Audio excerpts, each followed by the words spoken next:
जय जगन्नाथ दर्शक बंधु आपण समस्त को मो चैनल को पुणी थे स्वागत करुचे।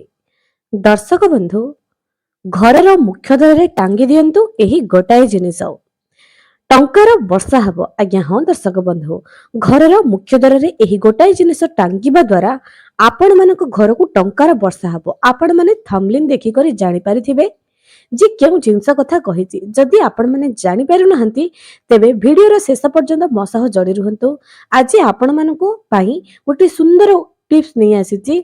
घरर मुख्य द्वार जदि आपण माने सठिक भाव ताहाकु लगाई दियंती तेबे विश्वास करंतु आपणको घरु सबु नकारात्मक शक्ति दूर हबो। आपणको घरु वास्तु दोष दूर हबो, पितृ दोष दूर हबो। आपणको घरे जदि टंकार अभाव लागि रहुछि एहा मध्ये दूर हबो। आज्ञा हाँ दर्शक बंधु आपण मानकु एही गोटाए जिनिस को निज घरर मुख्य द्वार टांगिबार अछि।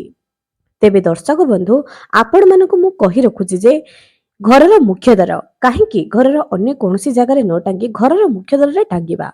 घरर मुख्य द्वार नेगेटिव एनर्जी जीवासिया करे, सकारात्मक ऊर्जा जीवासिया करे। भगवान भी से बाट दे आसी मनीष मान भी से बाट दे आसी। तेबे केते लोकर केते प्रकार नजर थाए, नजर दोषरु भी आपण को दूर करिवो। एबे घरर मुख्य द्वार रे एरुंडी बंधरे लक्ष्मी नृसिंहकर वास अछि।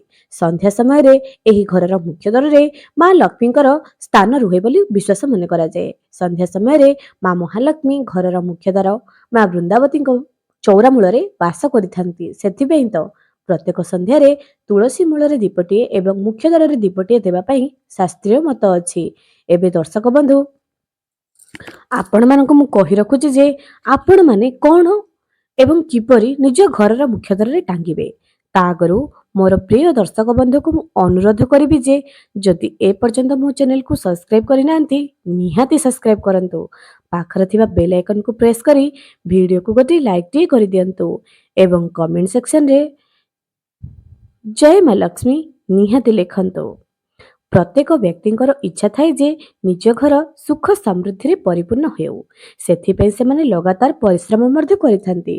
भगवानकर आशीर्वाद सेमानक उपरे सदा सर्वदा बजाय रहू एवं निज घरर छुआ माने समस्त उन्नति अति उन्नति करंतु बोली प्रत्येक माता पिता प्रयास करिथांती। घरर मुख्य द्वार जदि आपण सफा सुतरा न रखिबे, भंगा रुजा जिनस रखिबे तेबे आपणक घर को केबे भी मां लक्ष्मी आसीबे नाही। आपणक घरर मुख्य द्वार जेते सफा सुतरा हबो सेते आपणक घर को सकारात्मक ऊर्जा आसीबो। चलंतु मु आज आपणको कहिबी जे घरर मुख्य द्वार रे केउ जिनिस रखिबा द्वारा धन को आकर्षण करिथाय। प्रथम कथा प्रत्येकଙ୍କ घरर मुख्य द्वार को सप्ताह को थरे गंगा जल रे भल भाबरे गोटी कपड़ा रे पोछिबा दरकार एवं किछि दिन को थरे आपणको घरर मुख्य द्वार रे स्वास्तिक अंकन करंतु। हळदी, सिंदूर, गंगा जल इतर स्वास्तिक अंकन करंतु। रिद्धि सिद्धि मध्य स्वास्तिक रे दुई पटे रखंतु एवं अक्षत टिके लगाई दियंतु। सबु बेले पूजा करिबा पे चेष्टा करंतु। एहा द्वारा घर को सकारात्मक ऊर्जा आसी थाए एवं धन आकर्षणर बाट मध्य आसी थाए।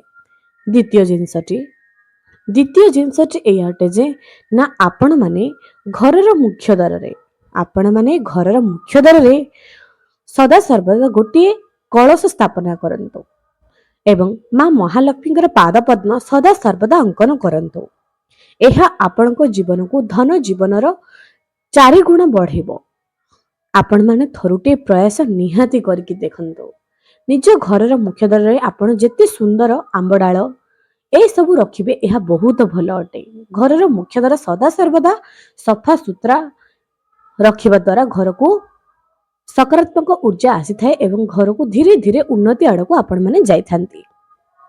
एबे मेन पॉइंट को जदि हमें आसीबा घोड़े का नाल आपण माने जानि जंती ना घोड़ार पाद जहा कि जेतेबेले से चाली थाए जेमिति कि तार आंठू को दरज न हुए से चाली थाए से दौड़ी थाए। एथि पई घोड़ार पादर ठीक तळपट आपण माने थंबनेल रे देखि पारुथिबे एवं आपण माने थरुटे गूगल रे सर्च करंतु घोड़े की नाल। आपण माने एहा को सर्च करंतु। जदि आपण माने कला घोड़ार एही जिनसटी आनी करी निज घरर मुख्य द्वार रे सोरिष तेलर भिजाई करी शनिवार किमा मंगलवार दिन टांगी दियंती आपणको घर को से सबु समृद्धि सुख समृद्धि को आहुरी टाणी आनिबो। किंतु ଘୋଡେଇକିନା ଏଇଟା ନା ବହୁତ ଭେଜାଲ ହୋଇଯାଉଛି, ଅର୍ଥାତ୍ ଆପଣଙ୍କୁ ସଠିକ ଭାବରେ ଦିଅନ୍ତି ନାହିଁ।